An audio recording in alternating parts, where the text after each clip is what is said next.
Yurkiw, and today we're talking about the safety of chiropractic. Sometimes patients ask, is chiropractic safe? Or recently I've seen in the media some concerns about the safety of chiropractic. And I can reassure you that chiropractic is safe. In our clinic, we do a thorough history of the patient. We want to know everything about the patient's history, not just the neck or the back, but we want to know, is there any history of problems with blood clotting, any history of fracture, any history of cancer. All of these things help us to determine what treatment plan is best for the patient. And then once we do a thorough examination and decide where the problem is and what's causing the patient's symptoms, we're going to start treatment. And treatment can involve the hands-on adjustments to the spine. They're gentle and specific. It can involve an instrument like this called an activator.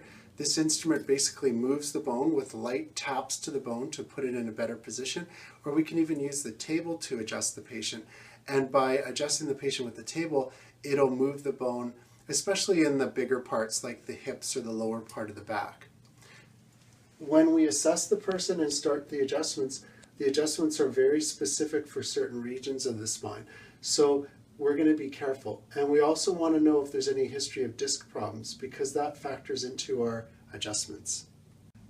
Additionally, we want to check areas like the attachments onto the spine, like the ribs. The ribs can go out of place. In fact, this morning we had a patient that had a rib out of place because the spine had shifted. So when we do adjustments to the spine, we also want to check the ribs, and if the rib's out of place, we want to adjust that as well.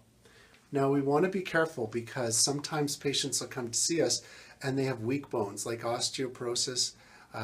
They have conditions like osteoarthritis, which is a degeneration of the joints. We want to take that into consideration and adjust how much pressure we're going to put on the bones using the instrument or even hands-on to make sure we're effective, but also very careful so that it doesn't cause any side effects for the patient.